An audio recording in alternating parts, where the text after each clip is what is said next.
কিছু সদলীয় এবং বিরোধী দলের চক্রান্তের শিকার কোনাবন পঞ্চায়েতের প্রধান উপপ্রধান থেকে আরম্ভ করে পঞ্চায়েত সদস্যরা। শুধু তাই নয়, বিজেপি এবং কোনাবন পঞ্চায়েতকে দুর্নাম করার জন্য এসব অভিযোগ এনেছেন। সেই অভিযোগের কোনো ভিত্তি নেই, সম্পূর্ণ মিথ্যে। এভাবে সাংবাদিক সম্মেলন করে উক্তি করলেন কোনাবন পঞ্চায়েত উপপ্রধান শ্যামল বিশ্বাস।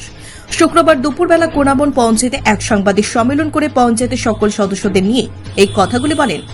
উল্লেখ্য, বৃহস্পতিবার কোনাবন পঞ্চায়েতের ইটভাটা চৌমুনি পেরিয়ে গণপতি গোস্বামী আশ্রম থেকে চকবস্তা হরিপুর যাওয়ার যে রাস্তাটি, সে রাস্তাটির 94 মিটার ড্রেন নির্মাণের জন্য ইট বালি রাখা হয়েছিল। এলাকার জনগণের অভিযোগ, পঞ্চায়েতের কিছু মাতব্বরা ইচ্ছাকৃতভাবে ষড়যন্ত্র করে। মাত্র 249 টাকায় কম্পিউটার শিখুন। Global hitech computer centre, Madhupur Madhubazar. Offer চলবে 20 এপ্রিল পর্যন্ত। যোগাযোগ স্ক্রিনে দেওয়া নম্বরে। ওই এলাকার লোকদের সাথে তা নিয়ে গেছে রাতের অন্ধকারে। এদিকে পঞ্চায়েত উপপ্রধান বলেন, 4 নম্বর ওয়ার্ডের জন্য বরাদ্দকৃত ইট এবং বালিগুলি ভুলবশত ওই জায়গায় ফেলা হয়েছিল।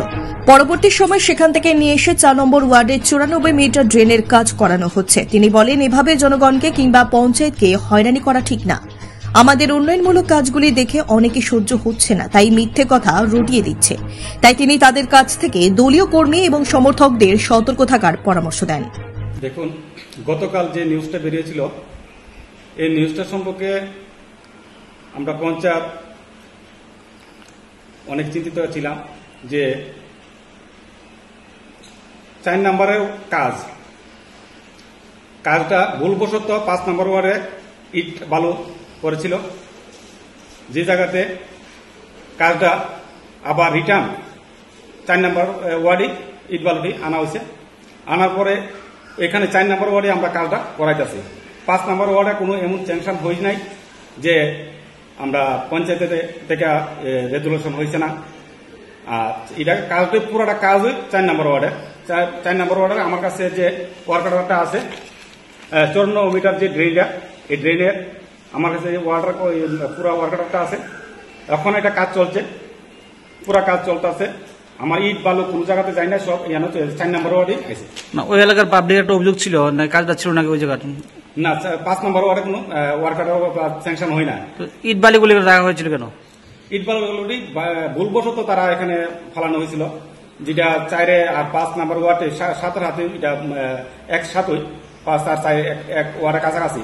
এটা ভুলবশত তারা ওই জায়গাতে ইট বালু করছিল। না, ওই এলাকার পাবলিকের বলছিল নাকি ষড়যন্ত্র করা হয়েছে ওই এলাকার লোকের জন্য, রাস্তাটা করার কথা ছিল না। পঞ্চায়েত কোনোদিনও কেউ সাথে ষড়যন্ত্র করে না। পঞ্চায়েত চাইব সবাই উন্নত, সবাই সব ভালো কাজ করার জন্য। পঞ্চায়েত কোনোদিনও কেউ খারাপ চাই না। আর আমরা পঞ্চায়েতে যারা আছি সবাই চাইতেছি যে আমরা যে কাজ করে ভালো একটা জায়গাতে আমরা কোনাবন পঞ্চায়েতের আরো উন্নত করার জন্য আগে এনে যান। আপনার কি মনে হয় কালা ঘটনা নিয়ে আপনি কি বলবেন? কি উদ্দেশ্য থাকতে পারে কারোর? কিছু লোক এটা উদ্দেশ্য পূরণের জন্য একটা বিরোধী ষড়যন্ত্র থাকতে পারে, যেটা আজকালকে একটা নিউজ করা হয়েছে। তারা এই ষড়যন্ত্রের কারণে তারা একটা ষড়যন্ত্র করতে পারে যে আমরা এই সরকারটারে তারা একটা বদনাম করার চেষ্টা করতেছে, পঞ্চায়েতের একটা বদনাম করার চেষ্টা করতে। তারা বিরোধীটা একটা উদ্দেশ্য থাকতে পারে, উদ্দেশ্য পূরণের থাকতে পারে। ওই জায়গার যে কাজটা পাবলিকে যে বলেছিল, কাজটা কি আর করা হবে? হ্যাঁ, এটা তো আমরা নিশ্চয়ই আস্তে আস্তে, আমরা যেহেতু পঞ্চায়েতের কাজ, আমরা তো চাবো আরো কাজটা যাতে সুন্দর করণ যা, কি করে এই ওয়ার্ডে 5 নম্বর ওয়ার্ডে কাজ যাইব। এইভাবে যত ওয়ার্ড আছে সব ওয়ার্ডে আমরা কাজ দেওয়ার চেষ্টা করব। যে জায়গাতে খারাপ জায়গা আছে সবগুলো ওয়ার্ডে আমরা চেষ্টা করবো আমরা কাজ দেওয়ানোর জন্য। না, আরেকটা অভিযোগ ছিল, প্রধান উপপ্রধান মিলে নাকি মানে ইটের বালিগুলি তারা নিয়ে খেয়ে ফেলেছে। এবার কি বলবেন? আমরা প্রধান উপপ্রধান যদি খেয়ে ফেলে, আমার কাছে যে ওয়ার্কারটা আছে, আমি যদি আপনাকে আপনার সঙ্গে যাই আমরা দেখিয়ে দিতে পারলাম যে কোন জায়গাতে কাজ চলছে, কোন জায়গা থেকে কোন জায়গাতে ইটটি আনা হয়েছে, এখনো কাজ চলতেছে। না, এটা তো আপনি 5 নম্বর ওয়ার্ডে বলছেন। 4 নম্বর ওয়ার্ডটা কি হল? হ্যাঁ, 4 নম্বর ওয়ার্ডে যে বালুগুলি ফেলেছিল ওই যাতে নিয়ে আসলো কেন? এটা 4 নম্বর ওয়ার্ডে তো বালু ফেলেছে, 5 নম্বর ওয়ার্ডে নিয়ে ভুলবশত নিয়ে বালুটি ফালানো হয়েছিল। তার মানে আপনি তাহলে ভুলবশত ভালো হয়েছে নাকি? ভুলবশত ফালানো হয়েছিল। আপনি কি খুঁজছেন বিশুদ্ধ পানীয় জল? তাহলে আজই বেছে নিতে হবে অত্যাধুনিক প্রযুক্তি ও পরীক্ষা নিরীক্ষার মাধ্যমে প্রস্তুতকারী পানীয় জল এগনি। বিশুদ্ধ জলে সুস্থ জীবনের মূল চাকাঠি।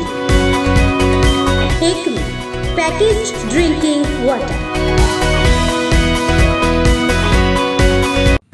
Bureau report, news Tripura 24।